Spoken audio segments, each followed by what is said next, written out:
Hello students, welcome to my YouTube channel target science.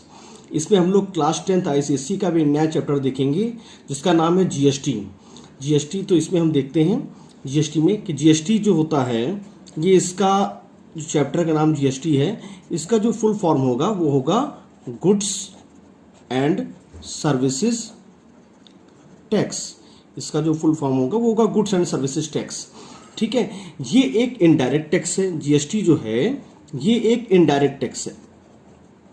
Indirect tax कहने का मतलब क्या हो गया कि मतलब ये जो है कस्टमर को पे करना पड़ता है, लेकिन कस्टमर जो है वो डायरेक्ट जो है वो गवर्नमेंट को पे नहीं करता है। कस्टमर जो है वो सामान को परचेज करता है और सामान पर ही उसको ये जो जीएसटी टैक्स है ये पे करना पड़ता है, और वो उसके बिल में जो है ऐड होके पूरा अमाउंट उसको पे करना पड़ता है। तो ये डायरेक्ट जो है गवर्नमेंट को पे नहीं करता है, ये कस्टमर जहां से लेता है उसको पे करता है, वो आगे फॉरवर्ड करता है और ऐसे होकर ये गवर्नमेंट के पास जाता है।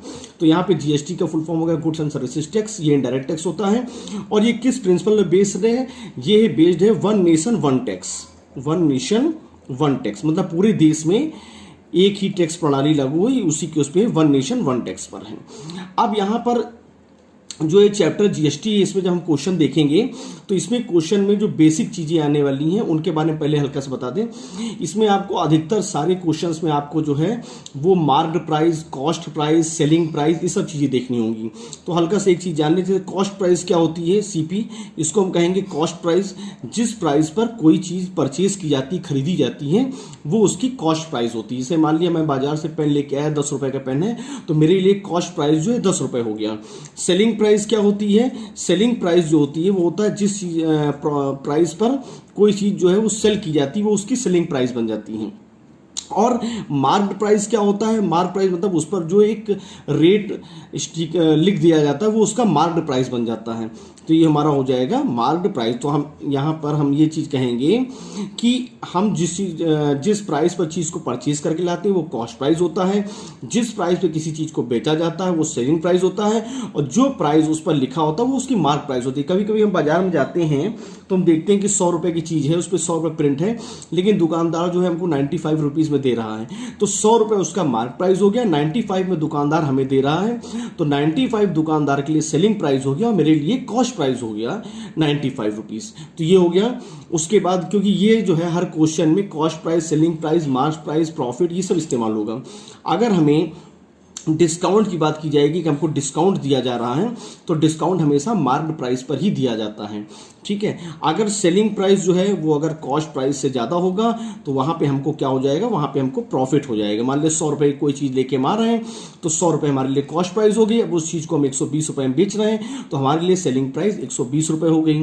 तो सेलिंग प्राइस जब भी कॉस्ट प्राइस से ज्यादा होगा वहां पर प्रॉफिट होगा, और सेलिंग प्राइस जब भी कॉस्ट प्राइस से कम होगा तो वहां पर हमें जो है वो लॉस हो जाएगा। तो ये एक छोटी चीज है जिसको मतलब हम लोग को इसके हर क्वेश्चन में देखना है। मतलब कोई भी क्वेश्चन इसका ऐसा नहीं जिसमें सेलिंग प्राइस या कॉस्ट प्राइस या प्रॉफिट या डिस्काउंट के बारे में बात ना किया गया हो। उसके बाद यहां पर जो हम देखेंगे उसमें एक टर्म आता है हमारा, उसको हम कहेंगे इंट्रा स्टेट। इंट्रा स्टेट, तो देखिए इंट्रा स्टेट क्या होगा? इंट्रा स्टेट में एक वर्ड है यहां पे इंट्रा। तो ये जो इंट्रा वर्ड है ये हमें बता रहा है कि मतलब जब विद इन द स्टेट हो, मतलब विद इन द स्टेट।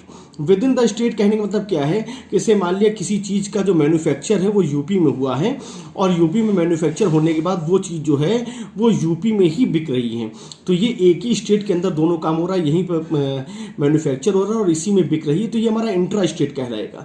या मान लिया कोई चीज जो है वो हिमाचल प्रदेश में प्रोड्यूस हो रही है और हिमाचल प्रदेश में ही वो चीज जो है वो सेल हो रही है, तो ये हमारा इंट्रा स्टेट कहलाएगा। इंट्रा स्टेट मतलब होता है विद इन द स्टेट। और उसके बाद एक इसमें टर्म आता है, इंट्रा स्टेट के बाद एक वर्ड आता है इसमें इंटर स्टेट। इंटर स्टेट, तो इंटर स्टेट जो होता है ये हमारा होता है inter state between the state. Between the state मतलब दो स्टेट्स के बीच में। जैसे इसमें हमसे कह रहे हैं कि मान लीजिए यूपी में किसी चीज का प्रोडक्शन होता है और यूपी में उस चीज का प्रोडक्शन होने के बाद वो यूपी में ना बिककर मान लिया बिहार में बिकती है, तो यहां पर दो स्टेट्स के बीच की बात आ गई, तो यहां पर इंटर स्टेट होगा। ठीक है। जब एक ही स्टेट के अंदर की हम बात करेंगे कि हमने ये परचेज किया और वहीं पे कंजप्शन हो गया, तो वहां पर इंट्रा स्टेट आएगा, और जब एक स्टेट से दूसरे स्टेट की बात आएगी तो वहां पर इंटर स्टेट आएगा। तो ये चीज हो गई। उसके बाद इसमें जो चीज हम देखेंगे उसमें मेन तौर पे है कि हमारा जो इसमें आएगा वो हमारा आएगा, एक यहां पर वर्ड आएगा डीलर, यहां पर एक वर्ड आएगा डीलर। ये बेहद इंपॉर्टेंट वर्ड है क्योंकि इससे ही आगे क्वेश्चन सॉल्व होंगे। तो डीलर क्या होता है? डीलर होता है any person who buys goods and services for resale is known as dealer. A dealer can be a firm or company. देखिए, डीलर को ऐसे समझिए कि जैसे मार्केट में आप जाते हैं किसी दुकान पे सामान लेने के लिए, जब दुकान पे आप सामान लेने जाते हैं तो दुकानदार को आप समझ लीजिए कि वो है डीलर। अब दुकानदार जो है, जो शॉपकीपर है, डीलर है, वो क्या कर रहा है? वो उस सामान को कहीं और से परचेज करके ला रहा है। वो मान लिया होलसेलर से ला रहा है सामान, होलसेलर सामान ला रहा है। अब उसने ला के अपने पास सामान को स्टोर किया और आप उसके पास गए तो आप हो गए कस्टमर। तो आप उसके पास गए, उसने सामान आपको दे दिया। तो डीलर जो है ये यहां पर क्या कर रहा है? होलसेलर से सामान को अपने पास ला रहा है और उस सामान को आगे की तरफ फॉरवर्ड कर रहा है। तो डीलर सामान ला रहा है, तो यहां पे हमारा जो है डीलर से होलसेलर की तरफ जो देखेंगे ये हमारा हो जाएगा, यहां पे हम देखेंगे इनपुट जीएसटी। और यहां पर कस्टमर, मतलब यहां पर देखिए डीलर से सामान निकल के बाहर जा रहा है, होलसेलर से सामान डीलर के पास आया और डीलर के पास से सामान जो है कस्टमर के पास जा रहा है, मतलब सामान अभी बाहर जा रहा है। तो कस्टमर से डीलर की तरफ जो हो जाएगा ये हमारा हो जाएगा आउटपुट जीएसटी। ये होगा आउटपुट जीएसटी। तो जीएसटी के लिए बता दिया था, जीएसटी होता है गुड्स एंड सर्विसेज टैक्स। तो ये चीज हो गई। तो होलसेलर से डीलर, डीलर से कस्टमर, सामान ऐसे चलेगा और आपका टैक्स जो है वो इधर आएगा। तो हमारा जब कस्टमर से डीलर की तरफ आएगा तो ये आउटपुट जीएसटी कहलाएगा, और डीलर से होलसेलर की तरफ आएगा तो ये इनपुट जीएसटी कहलाएगा। तो ये चीज हो गया। तो इनपुट जीएसटी के बारे में हम यहां पे लिख लेंगे, it is paid by dealer on the purchase of goods and services is called input GST. तो यहां पे लिखेंगे it is paid by dealer on purchase of goods and services is called input GST. देखिए dealer जो है वो पैसा पे करके होलसेलर से खरीद के लाएगा, तो ये यहां पर इनपुट जीएसटी हो जाएगा। हम लोग डीलर के रेफरेंस में देखेंगे तो क्वेश्चन आसानी से सॉल्व हो जाएगा। और डीलर जो है वो कस्टमर को सामान दे रहा है, कस्टमर से जो जीएसटी ले रहा है वो हमारा जीएसटी जो है वो आउटपुट जीएसटी कहलाएगा। फिर उसी को वो आगे फॉरवर्ड कर देगा गवर्नमेंट को, या होलसेलर को फॉरवर्ड कर देगा, होलसेलर के जरिए गवर्नमेंट के पास चला जाएगा। इसी प्रकार से अगर हम आउटपुट जीएसटी की बात करें तो हो जाएगा it is collected from customers on sale of goods and services. मतलब कस्टमर को जब वो सेल करता है गुड्स या सर्विसेज तो उसके बेस पर वो जो है जो टैक्स लेता है वो हमारा आउटपुट जीएसटी कहलाता है। अब यहां पर आता है type of taxes under GST. तो इसको हम देखेंगे, ये हो जाएगा types of taxes under GST. Types of taxes under GST. तो यहां पर हम इसको 3 पार्ट में डिवाइड करेंगे। एक हमारा हो जाएगा एसजीएसटी, एक हमारा हो जाएगा सीजीएसटी, और एक ये हो जाएगा हमारा IGST। ये 3 चीज हो जाएगा। तो देखिए यहाँ पर जो SGST है, SGST को कहेंगे स्टेट GST, मतलब state goods and services tax. CGST को कहेंगे सेंट्रल GST, ये हो जाएगा CGST। और IGST को कहेंगे इंटीग्रेटेड GST। अब इसको कैसे डिफरेंस हम समझेंगे, इसको देखते हैं। देखिए, जब हमारा कोई भी सामान, मान लिया कोई सामान जो है वो यूपी में मैन्युफैक्चर हुआ, और यूपी में मैन्युफैक्चर होने के बाद वो सामान जो है वो यूपी में ही कंज्यूम होगा, यूपी में ही बिक गया सामान। तो यहाँ पर एक ही स्टेट के अंदर विद इन द स्टेट है, तो यहाँ पे हमारा कॉन्सेप्ट जो लगेगा वो लगेगा इंट्रा स्टेट का। और जब कभी भी इंट्रा स्टेट की बात आएगी तो वहाँ पर जो GST होगा, जो टैक्स होगा, वो 2 पार्ट्स में डिवाइड हो जाएगा। एक हो जाएगा SGST में और दूसरा हो जाएगा CGST में। तो ये GST 2 पार्ट्स में SGST और CGST में कब डिवाइड होगा, जब इंट्रा स्टेट का केस होगा, विद इन द स्टेट होगा, एक ही स्टेट के अंदर। मान लीजिए एग्जाम्पल के तौर पे अगर GST जो है वो हमें 12% दिया हुआ है, GST 12% हमें क्वेश्चन में दिया हुआ है, तो इस GST में 12% में इसको हम 2 पार्ट में करेंगे, लेकिन इसको 2 पार्ट में तब करेंगे जब इंट्रा स्टेट होगा। तो एक हमारा हो जाएगा CGST और एक हो जाएगा SGST। तो इस 12% को हाफ पार्ट कर लेंगे, 6% हो जाएगा CGST और 6% हो जाएगा SGST।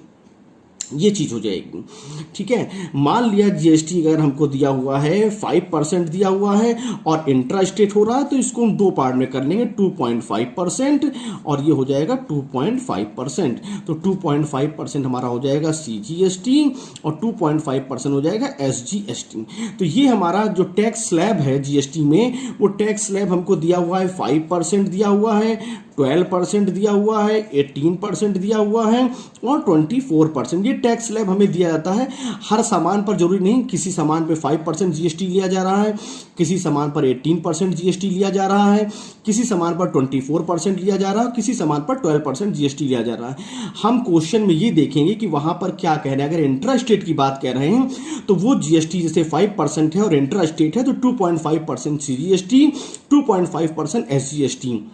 इसी प्रकार ये होगा 6% CGST और 6% SGST, 9% CGST, 9% SGST, 12% CGST, 12% SGST। लेकिन ये तब होगा जो GST दिया उसको 2 इक्वल पार्ट में बांट लेंगे। ये केस होगा इंट्रा स्टेट का। अब अगर इंटर स्टेट की बात आती है, इंटर स्टेट की, तो इंटर स्टेट का मतलब हो गया कि मान लिया यूपी में कोई चीज मैन्युफैक्चर हुई और मैन्युफैक्चर होने के बाद वो चीज जो है गोवा में बिक गई। तो जब यूपी से गोवा में वो चीज बिक रही, तो यहाँ पे 2 डिफरेंट स्टेट्स आए हैं विद इन द स्टेट, यहाँ पे बिटवीन द स्टेट्स की बात हो रही है, तो यहाँ पे इंटर स्टेट होगा। तो इंटर स्टेट में अब ये कंफ्यूजन होगा कि मतलब ये यूपी वाला कहेगा कि चूंकि सामान मेरे यहाँ मैन्युफैक्चर हुआ है तो मैं ज़्यादा टैक्स लूंगा, गोवा के गवर्नमेंट कहेगी कि चूंकि मेरे यहाँ कंज्यूम हुआ है तो मैं ज़्यादा टैक्स लूंगा। तो इस केस में यहाँ पर ये डिस्प्यूट ना हो, इसकी वजह से गवर्नमेंट ने एक टैक्स और लगाया है जिसको कहेंगे IGST। IGST का फुल फॉर्म होता है integrated goods and services tax. तो ये हमारा जो CGST है, जो अभी आपने CGST पढ़ा था, ये CGST के टैक्स का जो भी अमाउंट होता है वो सेंट्रल गवर्नमेंट को जाता है, क्योंकि सेंट्रल GST होता है तो ये टैक्स का जो पैसा होता है वो सेंट्रल गवर्नमेंट को जाता है। और SGST में जो टैक्स का पैसा आता है वो हमारा स्टेट गवर्नमेंट को जाता है। तो यहाँ पर एक ही स्टेट के अंदर है तो कोई दिक्कत नहीं होती, लेकिन यहाँ पर डिफरेंट स्टेट्स की बात हो रही है तो यहाँ पर डिस्प्यूट होने के चांसेस रहते हैं। तो यहाँ पे टैक्स जो है वो ना तो यूपी गवर्नमेंट को जाता है ना ही गोवा गवर्नमेंट को जाएगा। यहाँ पे सारा टैक्स जो होगा वो IGST के अंतर्गत जो है सेंट्रल गवर्नमेंट को जाएगा। ये डायरेक्ट पूरा सेंट्रल गवर्नमेंट को टैक्स जाएगा। अब मान लिया अगर हमको GST दिया हुआ है 12% और हमसे क्या कह रहे हैं कि इंटर स्टेट की बात कह रहे हैं, तो ये पूरा GST 12% जो है ये IGST में कन्वर्ट हो जाएगा। यहां पर ये 2 पार्ट में बटेगा नहीं कि 6%, 6%, ये 6% बटेगा जब कोई चीज इंट्रा स्टेट होगी, मतलब एक ही स्टेट के अंदर होगी। अगर एक स्टेट के अंदर नहीं हो रही है, एक स्टेट से दूसरे स्टेट में जा रही, तो वहां पर तुरंत जो है वो SGST CGST हट जाएगा, वहां पर IGST लगेगा और इस IGST के जरिए जितना भी टैक्स इकट्ठा होगा वो सारा का सारा टैक्स जो है वो सेंट्रल गवर्नमेंट को जाएगा। अब सेंट्रल गवर्नमेंट ये देखेगी कि उसको इन दोनों स्टेट्स को कितना कितना टैक्स देना है और कितना टैक्स अपने पास रखना है, ये डिसाइड करता है सेंट्रल गवर्नमेंट। तो जब कभी भी क्वेश्चन हमें ये ध्यान देना है कि वहां पे हमें इंट्रा स्टेट की बात कह रहे हैं, कभी कभी आपको डायरेक्ट वहां पे इंट्रा स्टेट या इंटर स्टेट दे देंगे, कभी डायरेक्ट नहीं देंगे। ये कहेंगे कि होलसेलर जो है वो मुंबई का था, डीलर जो है वो दिल्ली का था और कस्टमर भी दिल्ली का था। तो देखिए यहाँ पे होलसेलर जो है वो मुंबई का था और डीलर दिल्ली का था। तो इसका मतलब है कि डीलर ने होलसेलर से मुंबई से मंगाया, तो यहाँ पे IGST लगेगा, होलसेलर और डीलर के बीच में IGST लगेगा। लेकिन डीलर ने उसी सामान को दिल्ली में लाके दिल्ली में ही बेच दिया, तो यहाँ पे हमारा जो है वो CGST और SGST लगेगा। तो इस तरीके से क्वेश्चन में हमको दिया रहेगा, कहीं कहीं हमको डायरेक्ट दिया रहेगा, कहीं हमको उसके लैंग्वेज के जरिए समझना रहेगा कि यहां पर किस प्रकार से कौन सा टैक्स जो है लग रहा है। जब इंट्रा स्टेट की बात आएगी तो GST को 2 इक्वल पार्ट्स में डिवाइड कर लेंगे, और जब इंटर स्टेट की बात आएगी तो पूरा पूरा टैक्स स्लैब चाहे वो 5% हो, चाहे वो 12% हो, चाहे वो 18% हो, चाहे वो 24% हो, पूरा का पूरा टैक्स स्लैब जो है वो IGST के उसमें चला जाएगा। IGST मतलब integrated goods and services tax, ये चीज हो गया। अब इसमें जो है क्वेश्चन में इतना ही था, बाकी इसमें जो है क्वेश्चन में आपको प्रॉफिट लॉस और क्या कहते हैं डिस्काउंट और मार्केट प्राइस इसके बेस पे है। आप ये आपको ये लेक्चर कैसा लगा आप हमें कमेंट करके बताएं और लाइक शेयर करें एंड सब्सक्राइब करें। Thank you.